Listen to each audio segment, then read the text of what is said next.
Hello my fellow book addicts, Megan here and time for another book review. Today I'm going to be talking about Warcross by Marie Lu, and this is book 1 in the Warcross duology. So, I will admit I was super wary going into this book. I had tried to read the Legend trilogy by Marie Lu ages ago, back when it was like all the hype on BookTube. I was curious and tried to give it a shot, and I couldn't get within the first 100 pages of the first book. It wasn't doing it for me. I couldn't get into it. Maybe I was just not in the mood for a book like that. Who knows? But just for one reason or another, I couldn't get into it. And then when Warcross came out just a while later, I'm like, this sounds cool. This sounds interesting. It sounds like it's up my alley. But I was still wary. But literally, from the first couple pages on, I was just hooked. This really drew me in from the get-go.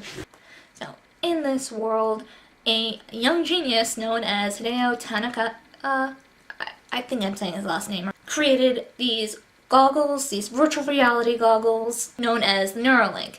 This, the technology is... I'm bad at describing technology. It's really high tech.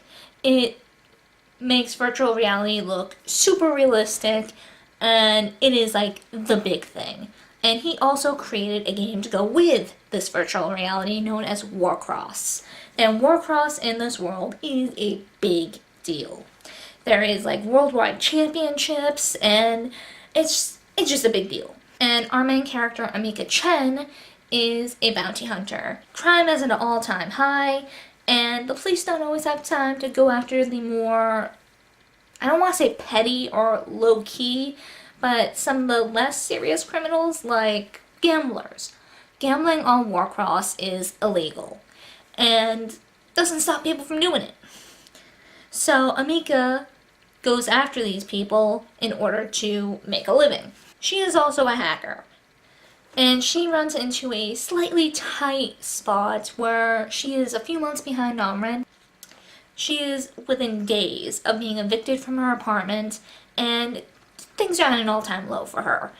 And in a fit of desperation, she tries to hack into the Warcross opening games to try and steal a power-up to sell. And this power-up could keep her comfortable until she's able to get another bounty. Unfortunately, this hack does not go as she had hoped, and it attracts all sorts of attention her way, including the attention of Hideo. Hideo offers her a job. He needs a bounty hunter to hunt down someone who is messing with his game. And he is offering her a very large sum of money to do so. And naturally, this job gets much more complicated than she envisioned. So like I said, I was drawn into this book from the get-go. I was hooked. I don't know why, but I really enjoy, the whole virtual reality, video game sort of deal. One of my favorite animes is Dot Hack Signs.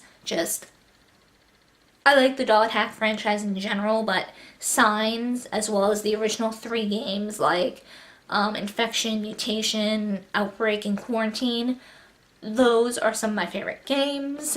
So it's this was bringing up some major Dot Hack memories for me, just with how the world of Warcross and the games were described.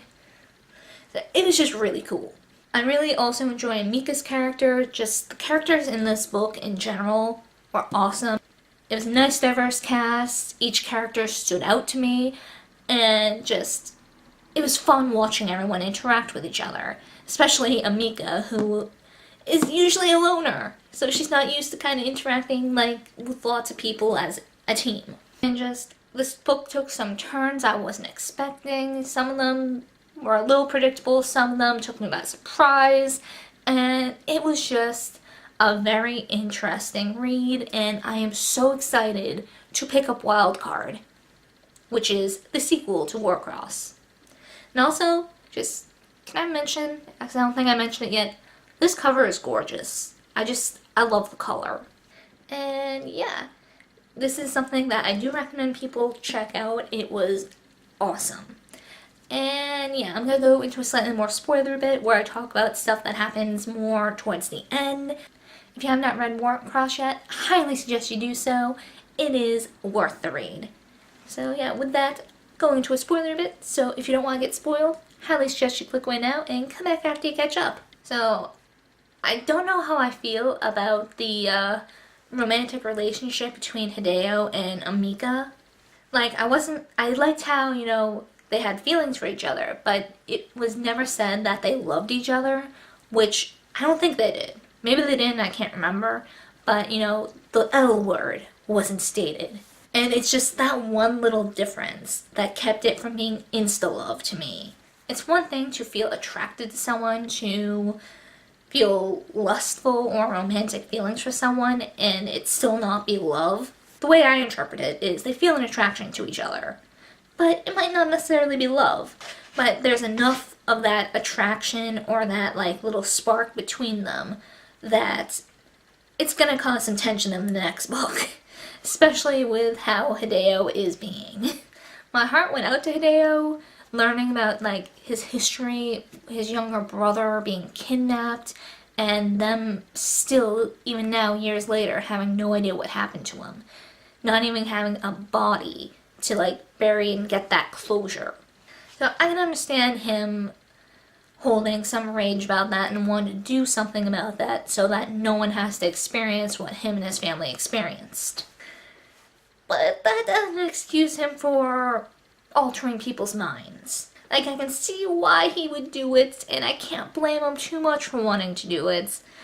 Still doesn't make it right. He is still in the wrong. Because even though he's claiming this algorithm he uses is unbiased, he still has control over the algorithm. So what's to stop him from getting a little power hungry or thinking this isn't enough and tweaking the algorithm to take people's free will away completely? One thing that I did like, it seemed like Amika was torn on Hideo's actions. She could see where he was coming from, but this is also wrong. So she did have that kind of struggle on how to feel, which was nice. She wasn't immediately like, no, you're a monster. Because, come on, things aren't that black and white. They just aren't. So I like how her feelings weren't exactly black or white in this either. She did kind of struggle with how she was going to go for a minute there.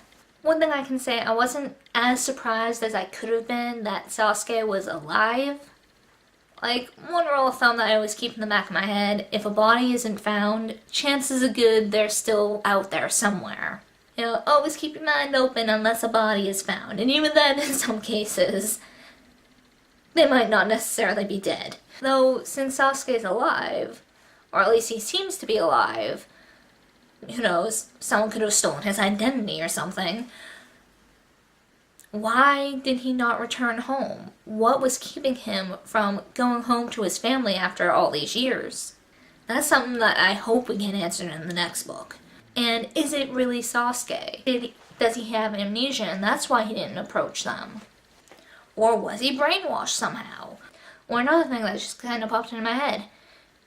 Did things happen the way that Hideo say they happened? Or was there a different side to this that he's not telling us or that he doesn't know about? Because as of now, the only side of the story we have is Hideo's. So how can we be so sure that he is being completely truthful? Maybe he's purposely leaving out some details, or maybe he doesn't know there are details that he's leaving out. Who knows? And I gotta say, I'm excited to find out. I'm excited to figure out this mystery and figure out if Sasuke is gonna come forward to Hideo and maybe Hideo will stop, the algorithm. Who knows? But yeah, super excited to find out. And just one more thing I want to add. I love the whole concept of the dark world. Just naturally, there is a very dark and seedy side of the internet, the dark web. So I like how Marie Lu added that extra layer to Warcross and the Neuralink. Naturally, the darkest parts of the internet would translate over to that too, with this new invention.